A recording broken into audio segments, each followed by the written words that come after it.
Hi, this is Lex, and welcome to the Fintech Blueprint. It's your podcast about fintech, decentralized finance, digital banking, investing, robo-advice, artificial intelligence, and all the other frontier technology that is transforming financial services. To get more content, like an illustrated transcript of this conversation in your inbox, subscribe at fintechblueprint.com. So without further delay, let's jump into today's episode.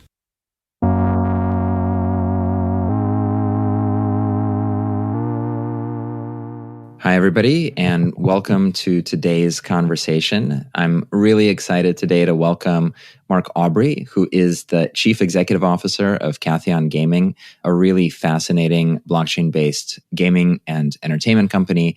We're going to talk about the evolution of the gaming sector and especially the evolution of the Web3 gaming sector, but we'll also learn a ton about the more traditional entertainment industry and how to think about virtual worlds and how to think about communities. With that, Mark, welcome to the podcast. Thanks, Lex. It's a real pleasure to be here. Thanks for having me. My pleasure. I've been really looking forward to this conversation because there's so much I'm excited to learn. Let's start at the beginning of your professional journey and the foundational experiences that you've had in the beginning of your career that kind of formed how you think. Can you tell us a little bit about that? Yeah, look, I was always quite, drawn to sort of strong analytics and strong commercial kind of backgrounds. And I think when I first entered the video games business about, 20 years ago, it was still relatively nascent at that point. It was growing, but it looked nothing like the kind of, behemoth that you see now where video games is, pretty much bigger than all other forms of entertainment combined. But, I could see the strong growth and the strong potential that gaming had. So, I had a marketing background. I was very keen.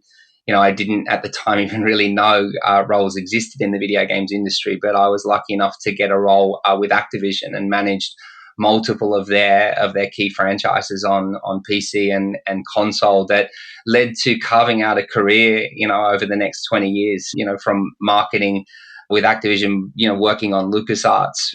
I was working on Star Wars and the Indiana Jones games, which was unbelievable. And then was one of Warner Brothers' very early video games employees, in about 2008 when they decided to enter the video game space. They made some really big investments into that. And I was one of their first international employees that helped sort of build and craft out that strategy for Warner Brothers Games division.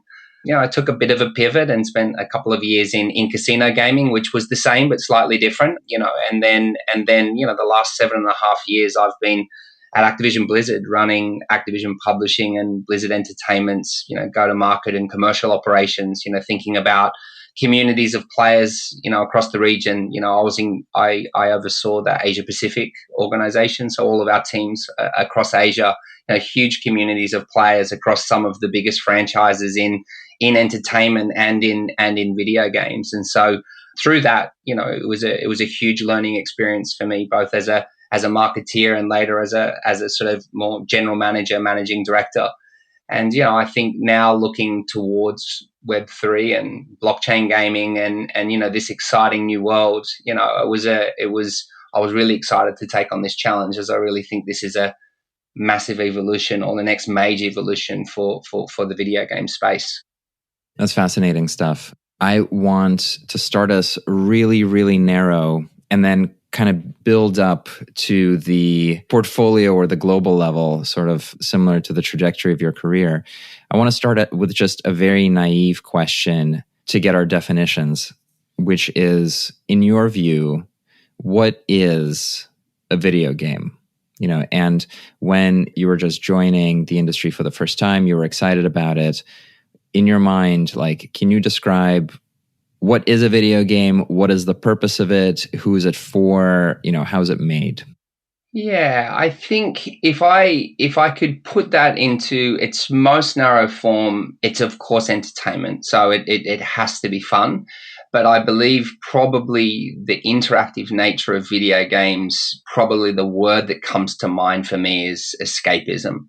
And so it's the ability to, through entertainment medium, escape into a new world. And whether that's a fantasy-oriented world, or whether it's the cockpit of a F1 fighter or a Formula One racing car, or it's putting you on the pitch at Wembley playing for the FA Cup in a soccer game. That in its essence is what gaming in its purest form. And when I first entered the industry, it was more single player oriented. But I think in its purest form, that's what it was. And then it evolved into something way bigger. And that became more community oriented and social oriented. So it has come on massively since then. But I think in its purest form, escapism and entertainment is what comes to mind for me. I'm tempted to kind of double click on just what those words mean, and what does it mean for somebody to escape or to be entertained? What's the difference between escaping into a virtual experience versus into a physical experience, and kind of like the distinction between those? I'm worried that's almost too abstract. In my mind, I'm connecting that to the idea of like a game designer, like of somebody designing that experience. Is that a distinction that's useful? I think it is. And look, and I don't think it's massively dissimilar to other forms of entertainment. If you think about, the escapism for a couple of hours that you get when you sit down and watch a film, I think it's much more complex in many regards. No disrespect to any other mediums, but I think when a game designer sits down to develop the game, they really need to be thinking about the interactive, nature of that environment. And, having spent years working with studios and animators and game designers and developers, what they do is extraordinary. The worlds they build and the art that they create, and it really is art, is true escapism, from the character development to the storytelling but they have to do it in a way that puts the player center to the storyline, center to the experience. And it's incredible. I worked more, on the publishing side of the business, and I was constantly in awe of the incredible art that game designers and game developers create in developing these worlds and thinking about story arcs and thinking about interactivity and battles, and how they really immerse players in that experience in a single player campaign, but even more extraordinarily when you think about multiple human players in that environment. It's incredible. It definitely is. And I think that the evolution of the genre has been really interesting, because maybe 40 years ago, you could sort of lob this criticism of video games being toys because they couldn't render very much, or because they were transparent in the way that they worked, or because they were for points. It was very much sort of a childhood bracket around it. But as the generations that had that as part of their childhood became economically productive and mature and so on, it feels to me that the genre has turned into like simulations or renderings of narrative experience. And so I think that people can have much more real, much more profound experiences within these virtual environments and within the rule sets of these virtual environments that make them feel, more fulfilled or actualized, like reaching their potential in a way. And those feelings are more real than many that they encounter in the physical world. I mean, have you seen a similar type of trajectory, or am I projecting? No, I think you're 100% spot on. I think the sense of achievement, the sense of, complex problem solving that you achieve, you're in this virtual world, or you're in this environment that, is for all intended purposes, it's entertaining and that it's fun.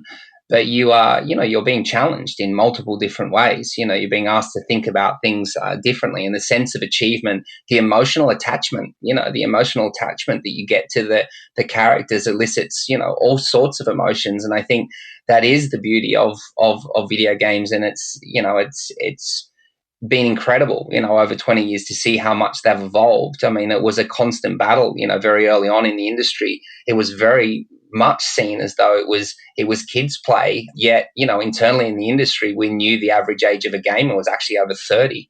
Now it's more like over 40, and it's gender neutral. It's equally male, equally female. And, some of the games that get created, the biggest audiences are females 40, 45, 50 plus. So it's incredible to see how the whole ecosystem has evolved. But, I think those experiences, as you say, are richer for the fact that, you're creating emotional attachments, you're solving complex problems, you're working through, you have to work hard to achieve the outcome at the end of that. And I think that's an incredibly rewarding experience for the person going through it.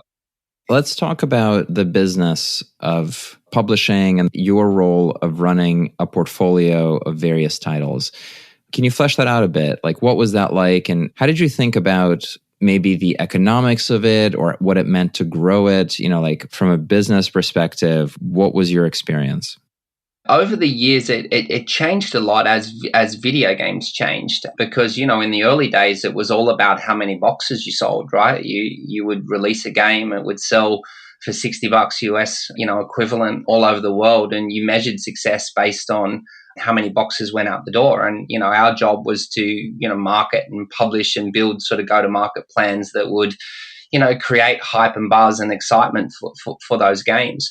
Over time, the model shifted, and that shifted with the growth of mobile gaming, the growth of free-to-play gaming, and the growth of massive online communities. And it almost got to the point, particularly for really big publishers, it almost got to the point where you were less competing with other titles and more, you were looking internally at your own ecosystem, your own community of players. And you were thinking, the commercial model, or the success of that commercial model was built based on, the number of players you had and could, retain in your ecosystem. So, you would have, the role was then more around new user acquisition and retention and win back and limiting churn. And what was interesting about that was, that you had to do that by creating really strong, compelling gameplay, but doing that on an ongoing basis. So that's where the whole concept of live operations or ongoing content within the gaming sort of ecosystem, meant that games became 24/7, 365 days a year. And, the game, if you did launch a premium game at all, just became the start of the process of something that really became what became termed, the term was games as a service. And you were managing that game as an ongoing live service to a community of players that you did your best to keep entertained and engaged in your product. Otherwise, they moved on to something else. It's challenging and it's competitive, but the big games that do it well, it's incredibly rewarding. But I think that's, and we will get onto it, I think that's when you start to look towards Web3 and blockchain gaming. I think that's where it gets interesting, because if I look at the dark side of that, the growth of free-to-play and the growth of mobile gaming has, in some regards created models that, were always about, okay, well, how do we continue to monetize this audience? How do we continue to build revenue, which you need to do. You're spending a fortune on developing and developing these games, but it also led to a monetization loop that needed to be attached to that. So yeah, launching a video game today and keeping it ongoing in a live environment it's a very challenging thing to do, particularly for a successful game. Yeah, and I think, just to wrap additional context around that this transition happened in the gaming industry, but it also happened in the software industry more broadly, right? So if you look at selling copies of Windows and Microsoft Office to instead getting people into an ongoing subscription for $10 a month to, storage and Office, and you look at the same with Photoshop and so on. So software got repackaged that way, and actually a lot of business got repackaged that way. Startups are built on cumulative recurring revenue as part of a venture capital funding model. And the whole world went to subscription and shifted into something that is incentivized to get people to continue paying and kind of be in this addictive stream of engagement. Can you share any of the kind of the scale of these more popular games that you had covered either in the earlier days or in the last few years when you were managing at a very senior level? Can you talk about sort of the size of some of these communities and then how you think about individual consumers?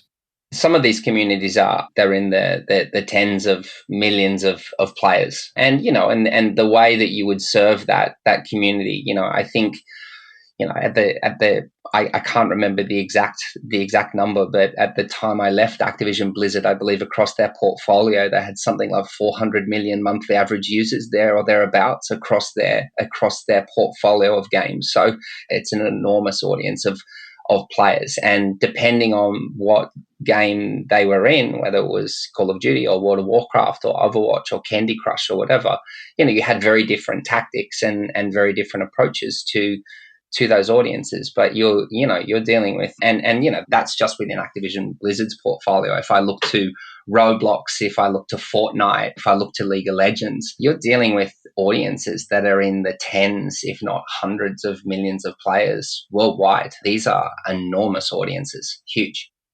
Within the industry, what is a good metric for a paying customer per year? Like, what is an expected benchmark for monetization of this type of audience? It is very, very different by game. So, I mean, the metric would be something like average revenue per user or average revenue per paying user would be, but even you might look at monthly average users, depending on the game, there's multiple metrics that you could look that would gauge the success of that game. And it differs wildly. There isn't a single kind of metric by genre or by game, but there's multiple metrics within live game environments that game companies would look at on a regular basis to measure the success and health of their product. I bring this up because, we talk about and think about financial services quite a bit with our audience, and there's always this refrain about getting access to financial services, getting access to some particular product that enables you to, if you have access to lending, for example, you're able to buy something that you need or build something that you need.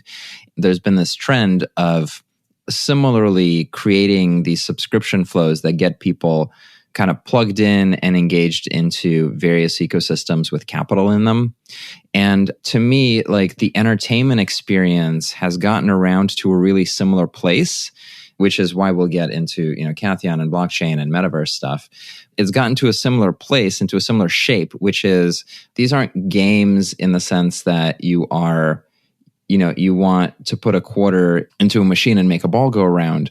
You're paying like access to a particular emotional state and maybe even set of social connections, and you are often doing kind of almost productive activity there, right? Like World of Warcraft has an economy. World of Warcraft has economic output, or at least some sort of macroeconomics. How do you think about the economics within traditional games, like the gold farming that would go on and, like item exchanges and stuff like that? Yeah, they're particularly for a game like a massive multiplayer role-playing game, they're incredibly complex in-game economies. You will have a in-game economist that basically will be responsible for building out that economy and assuring how it works and that it's all balanced and everything within it. No differently to the way it would be built out in real world economy. So I mean they're incredibly complex, and they have enabled people outside the game ecosystem. With WoW, that you mentioned, you have people that were having people farm gold for them in Vietnam or in another sort of world to sort of take that grind out and then sell that outside of the game ecosystem. So yeah, it's an incredibly complex environment, and the more games have become service oriented, that in-game economy or an in-game currency that sits within game has become pretty much the norm across all genres, all sorts of games. If we move towards Web3 and blockchain, right, you've established a pretty prolific career in some of the best brands in the entertainment world. And yet here you are a few months ago, you've joined Catheon Gaming as the CEO. Can you tell us about, first, just your experience of observing and thinking about Web3 before you pulled the trigger, and kind of what kinds of symptoms and evidence that you were noticing that led you towards this industry and pulled you in? I think there was a couple of things for me, and the first ones were actually broader than gaming, but then ended up being tied to tied to gaming. And that was just, the whole idea of, a more decentralized internet and, the game-changing sort of shift that Web3 will create to our lives holistically, is enormous. And, watching sort of the growth of decentralized finance and a lot of the different crypto apps and wallets and transactions that were happening in that space and it was evolving so quickly. And and then you tie in elements of the metaverse and what that would look like, and this concept of virtual worlds that exist in this environment. And then I started to sort of see the early games that were coming into this space. And, with a lot of technology, gaming has quite often been the Trojan horse of mass adoption of a shift in technology. And when I saw a lot of the very early games, you could see that they weren't going to be what the future of this looked like. There were probably more DeFi-oriented games that had some level of gamification that sat at the back of them. So the kind of earn mechanics or the DeFi mechanics sat up front, and then there was sort of some element of game behind that. But I could sort of start to see, particularly, with the types of products that I worked on with these huge engaged communities, you could see a world whereby when the entertainment value started to come more to the fore and the earn mechanics started to become more secondary benefits of what was already a very fun and engaging experience, you then understood the benefits of smart contracts enabled by the blockchain underneath that and what that could unlock, I could see a world where this was just going to be absolutely game-changing within the video games business. And why I believe that is that, game communities are now the absolute lifeblood of a successful game. There is no game without a successful, thriving community of players. And not only do those communities of players spend hours of their own time and put loads of their own money into those experiences, but video game companies use those communities to even actively market the game. You'll use influencers, you'll use ambassadors from the community, you'll run tournaments, you will use professional athletes that play the game in esports ecosystem. So the communities aren't just the lifeblood, they're now an active part of what makes a AAA game successful and give it longevity. So this concept of creating a more circular economy that in some way creates utility or reward for the community, that recognizes the role that they play within that ecosystem, either as a player of the game or whether that's through user-generated content or through another means of how they contribute to that ecosystem, that's game-changing in the video games industry. And when so that I guess a long-winded way of saying, they were the things where if I look at that and I look at that done well and I look at the evolution of this space, I just think it's bound to be a huge evolution of the game space. And that's essentially what brought me into it. It's a very eloquent framing of all the things that are pushing Web3 forward. And I have a question around it, which is, if you look at some historic analogies, when Napster came out, the traditional music labels hated it. And, Metallica famously tried to sue a bunch of teenagers for pirating their music. With Bitcoin and crypto going online and being available, as early as 2009 and then really exploding in usage through the 2010s, the financial industry did as much as possible to not acknowledge or recognize or be interested in any of the profound transformations underneath the branding and the packaging of what they thought crypto was. Now that blockchain-based gaming and the NFT sort of wave is hitting the entertainment industry pretty profoundly, there's similar pushback, similar in the sense of people that are used to how stuff is and that like how stuff is really don't want to consider another model and are often really allergic to it. And it's been very surprising to me because a large portion of the gamer community people who love these virtual experiences, who maybe have not been crypto native and have not needed to deal with it in their life or even think about it, have really struggled to accept or invite in the fact that you can have Web3 features and that they could enhance their experience and create new opportunities and kind of supercharge user-generated content and creativity. Why do you think there's this tension by, gamers who want blockchain and NFTs and then gamers who think that it should be kept out of their experience?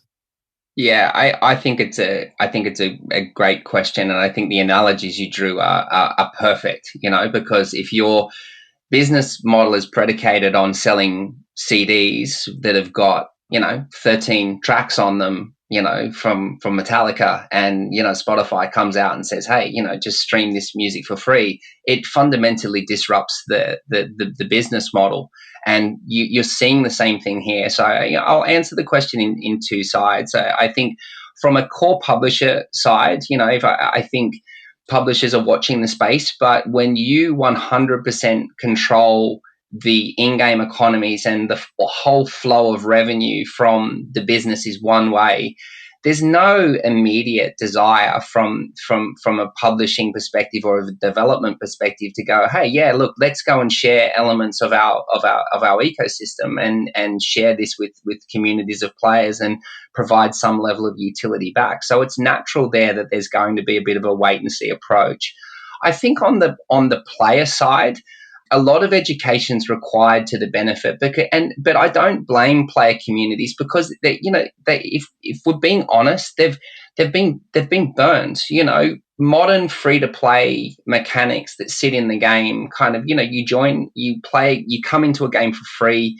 You play the game, you're consistently being provided with new content. That new content consistently requires you to spend more money in the game. And, you eventually get to a point in a lot of these games where more often than not, they're pay to win. You're either going to have to invest loads of time to get through, or you're going to have to, and development teams need to get paid. So, gamers have become very skeptical. So I think, at the start of then saying, hey, here's these NFTs, here's these digital assets or these things that you can buy in the game, I think it's a very natural reaction for gamers to just say, hey, this is just another way to monetize us, and it's another way to kind of pull money out of the pockets. And that's led to skepticism, and the video games companies have certainly got no reason to say, oh, no, this is actually a good thing.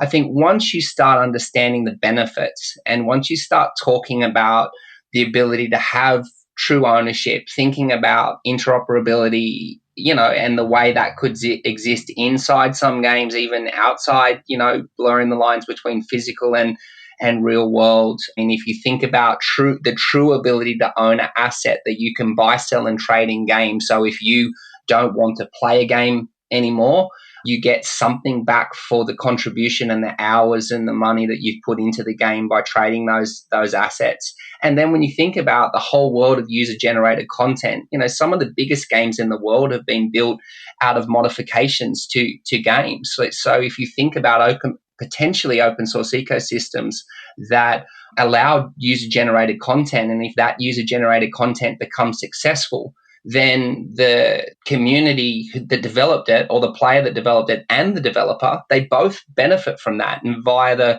smart contract can both share in that success. From a developer, you could even think of alternate ways to source funding for a game. I mean, there's multiple benefits, but as it stands today, and I think some of this is tied to what the very early product looks like, which is still very earn forward and not entertainment forward. The true benefits of what this could look like and how it could evolve aren't necessarily that well understood yet. But over time, I believe they will be, and that will lead to a greater acceptance of what blockchain gaming offers, just like all the examples that you provided when people better understood those business models as well. It's a very profound fundamental transformation at the level of tools available for creatives, whether they are commercially minded or whether they are, just artistically minded. And it's just a matter of those tools going through iterations and iterations until people realize how much more interesting or engaging or better their experience could be from these games. Which takes me to Catheon. And I know we've taken a windy road here, which I appreciate because I think we've opened up a lot of important and interesting stuff. Let's talk about Catheon and let's talk about, its portfolio and position, right? So there's over 20 games that have been built, including on Solana. There's millions of community members. There's lots and lots of downloads across all the different games that you have in place. Can you talk a little bit about what is in that portfolio? Like, what are some of the titles that have done well, and maybe anything that you notice that you think people like?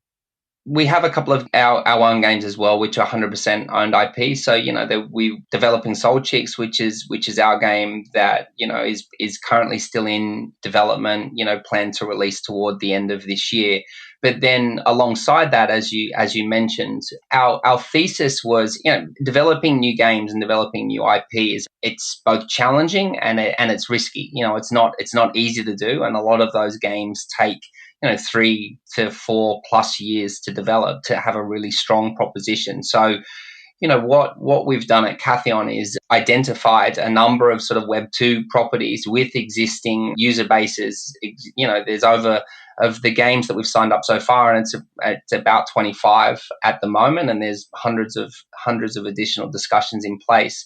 There's over 50 million existing Web2 players across those gaming portfolios, and it's a really wide and broad sort of portfolio of games across RPG games, anime games, shooters, puzzle games, so it's a really large spread. And our theory here is that in taking games with existing fan bases that have had commercial success and have got existing fan bases, and then layering the benefits of Web3 gaming on top of that, in terms of sort of integrating token economies and thinking about NFTs and thinking about how we do truly still keep entertainment front and center, but layer some of these earn mechanics or Web3 mechanics into it, then we can start creating bridges, bringing players from Web2 into the Web3 ecosystem. Those couple of games you've mentioned are on Solana, but we are multi-chain. We're thinking about this across different chains based on the genre and based on what we think would be the best option for that game, based on what it is. There's large anime communities on Ethereum, for instance, and if we've got a sport game, we look at Flow because of NBA Hot Shots might be a good option. So we do think about, okay, well, what's the best chain, and then alongside that, we have a platform for discoverability. So, thinking about a single place to, see and find Web3 games, and then have that as a marketplace for primary and secondary NFT transactions and stuff like that as well. So it's still 9 months young, and I'm relatively new to it, so I can't take too much credit for the work that's already been done by the team. But, Will and the team have made incredible inroads in a really short amount of time, and there's an incredible future ahead that we're really excited about. I want to ask a question about geography and about kind of preferences for different types of experiences, for different types of form factors, as well as monetization models that you've seen both in your prior career as well as what you see in the blockchain gaming space.